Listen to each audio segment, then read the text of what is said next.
Star Trek Strange New Worlds, Episode 2 Children of the Comet on 4K Blu ray. I gotta admit, I'm liking what I'm seeing so far on this show. I think I actually may have liked this second episode better than the first one. Also, the second episode was much more kid friendly. It's like, there's just like a classic old Star Trek episode with hardly anything to worry about for families in it. If you're wondering what this stuff is on my shoulder, it's baby snot. So if you have a problem with that, maybe move on from here. So the second episode actually ended up having like a recap from the first episode, and I thought it was a really good recap. Like if you missed the first one, you'd be good to just jump in with the recap on the second one. All right, a couple things about this episode. One, it looked really, really good on 4K. I watched it on an OLED or OLED screen, and it looked great. Uh, Two, now we're just going to go through the episode, point out a couple things that I noticed, and kind of like it's a book club and it's my turn to talk. So, one, I already started numbers, so I'll just boop. She's really good actor with her eyes. Like she does a lot of acting with her eyes. And then listen to after she says this thing, listen to what Captain Pike says, and it just kind of sets the tone for the show so far, and I'm really liking this tone. Let's get it done, people. We've got a planet to save before breakfast. I love this job. Nice. So work some classic Star Trek music in there. You can hear it sneaking in there. Look at this hair.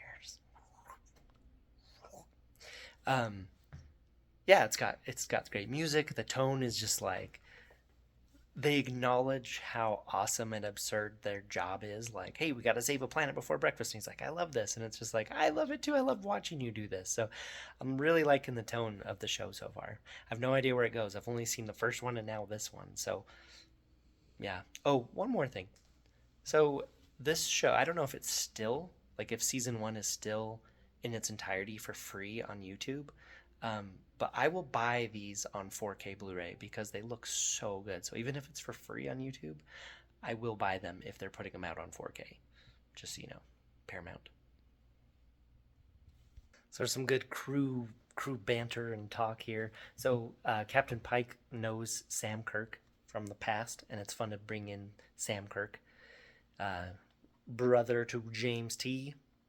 But Starting listen, to like the mustache. he says he likes his mustache. Maybe you should try one for yourself. It's just they're like in Come this on, you Spock important and Sam get suited up. important conversation, and he just sneaks in that he likes his mustache. Like I really like the tone here. This episode is also really developing young Uhura. She's a cadet in this show. This is her first away mission. Also, we learned some about her tragic backstory, which was kind of interesting.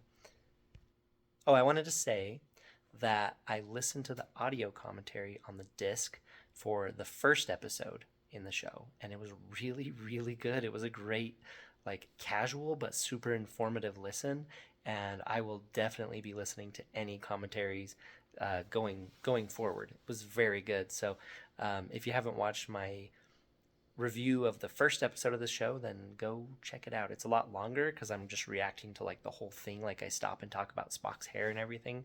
But yeah, go look at that if you haven't looked at this one. But yeah, let's keep going. They're gonna go on an away mission in spacesuits. Neat.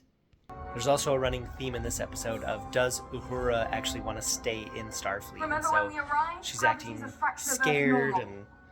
and Spock even says to her, he's like, hey, if you don't want to be here, like a lot of people would rather be here, so like make way for someone else. So there's that kind of throughout the episode, like, oh, is Uhura gonna stay in Starfleet? And it's like, yeah, she totally is. But that's kind of the fun thing about this show, which is a fun thing about Star Wars Episode 1, is that as all these things are getting set up, you're like, I already know how it turns out. You know, like when young Anakin meets Obi-Wan for the first time, you're like, oh, that's not going to work out. But yeah, that's something I'm liking in the show so far, is just introducing all kinds of threads where you're like, oh, I think this is in the original series, like in this, but in a more evolved form. So I'm liking it. I know I keep saying that, but there's another reason why I'm liking it. So I can't vouch for the rest of the show. I know I definitely Discovery's kind of distasteful to me, just the idea of it. And then Picard season 1 was atrocious, minus a few really bright spots. and so I don't know how the rest of this is gonna go, but I'm liking it so far. Look at this shot right here. This is like straight out of Prometheus. If you didn't know you were watching a Star Trek and you just came to this, it looks exactly like Prometheus or Alien or something. I mean, there's even a big egg. My goodness. All right, I thought this was really cool. So you got a crew member down with a stopped heart. Looks just like a normal tricorder / medical tricorder, like from original series. He's got a little detachable piece that they take off out of it to scan stuff. He's holding this, and then so he's got his little screen here, and then we're gonna get a super close up of the screen as he attaches the thing to his suit, pushes some buttons. Check this out. Defibrillator mode? What? So that's really cool, and that is a first in Star Trek, I think, unless you can correct me if I'm wrong. But well, no, I think they probably defibrillator moded in Tapestry in Next Generation, but yeah, just like in original series, I don't know, it just seems like a first to have like this defibrillator mode on the suit with the tricorder. I liked it a lot. I say that a lot, but it's been kind of winning me over. This episode did have some very clunky and awkward and maybe poorly written dialogue, so I mean, it's not perfect. I wouldn't give it like an A+, but so far so good. All right, there's a few things about Star Trek that you just kind of have to go with. One is the universal translator. It is mind-boggling to think how it could actually work, and and the transporters, and the fact that when they do meet an alien race in space, that they can have a video call, and there's no, like, we can't even figure out like how to get a Zoom call without interference nowadays. But so those are kind of three things that you just have to swallow with Star Trek in general, that a video call will be the correct format to connect with audio and video, that the universal translator works, and transporters in all their craziness. But I really like when they address those things, and this part, you get into the universal translator as they're face to face with this really cool looking alien. We are the shepherds. So check this out. Really? That's how the universal translator is processing it. We escort the Hadit. The Comet. The Hadit is far more than... Okay. Hopefully I didn't show too much and have to go cut that out. But so yeah, I like he says a word and he looks over at the commo person and he's like, "What's with that?" And she's like, "That's the universal translator." And I was like, "Oh, cool. I'm glad that they're acknowledging that the guy's speaking his own language, but then the characters are hearing it in English." So I appreciate that they acknowledge the universal translator, even though in my mind it's basically magic. And another thing, this alien, he looks awesome. I don't know if he's, to me, it looks like a practical, like animatronic and mask and maybe a little bit of CG in the eyes. It could all be CG, it could all be animatronic, but to me it looks good. It looks like a real creature. So, all right, there's some really cool music right here. It's like subtle, like scary tension building, imminent threat music. I don't know if you can hear it. Continue to interfere.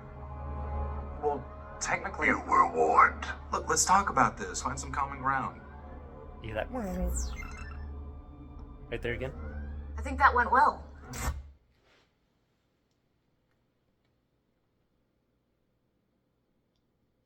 Look, let's talk Totally about thought I this. turned the Find some camera off common ground. on that part. Anyway, listen to this. There.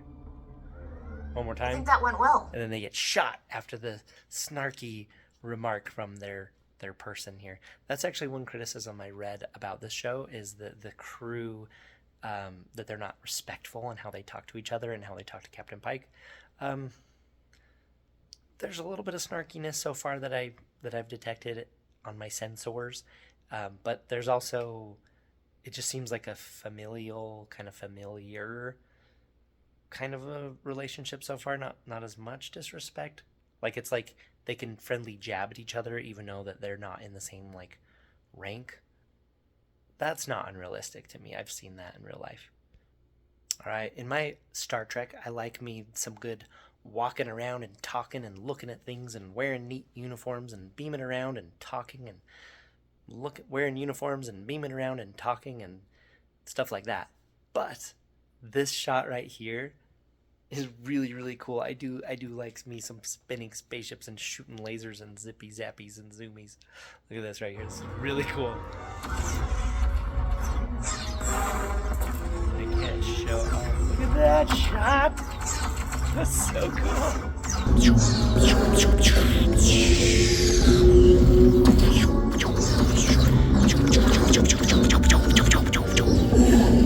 And here is one of the morals of this episode, just right on the nose, saying it out. You don't need to read between the lines because they're just going to spoon feed it to you. Listen to what the alien shepherd monk You've says. seen the glory and the mercy that is Mahadit.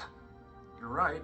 We witnessed a miracle. Yeah, listen to what he says. Perhaps in the future, you will not be so quick to judge the faith of others. Ah,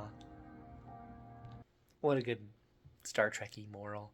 I mean, it's a good moral. It's a great moral. I like it's you get a thoughtful adventure with a moral at the end in space with great hair. All right, so in addition to the, I guess, moral of the story, there's also a little bit of like cheesy thoughtfulness, being like, oh, the comet knew its destination and they knew what Spock was going to do. It had foreknowledge and all that.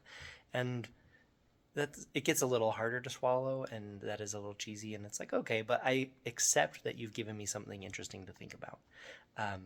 But here in the second episode, we're getting, they're addressing Captain Pike's vision of the future and his fate. And I really like what number 1 says right here. How do you know you can't make a different choice? One that saves all of you.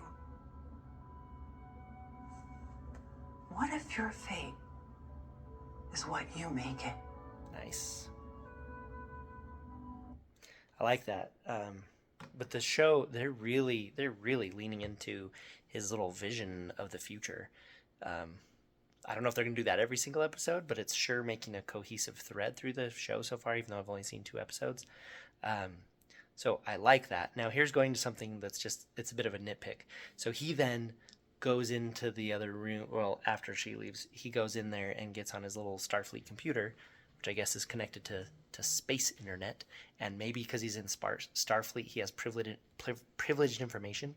But from his little vision of the future where he saves some people and has his own fate, he knows the names of the people that he saves. So he goes in and he searches on the computer those names, and they're all like, they're definitely minors, like under 18, like they're children. They look, I don't know what age, but they're definitely children. And I was watching that and I was like not to be creepy, but I'm just like, really, a Starfleet captain out in space can just like pull up children's files on Earth or on whatever planets they're on? So to me, I was like, that's a little far-fetched, but I guess in Utopia, future Star Trek world, maybe they can. Or maybe because he's a captain, he has privileged information.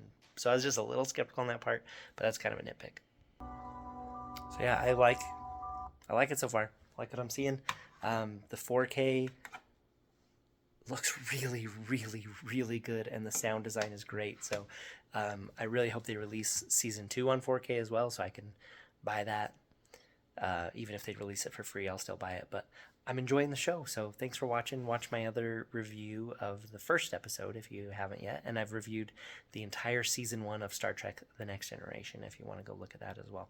Anyway, thanks for watching. Let me know what you think of the show so far, and what you think to this episode. What you thinked. I'm tired. It's bedtime. What you thought of this episode.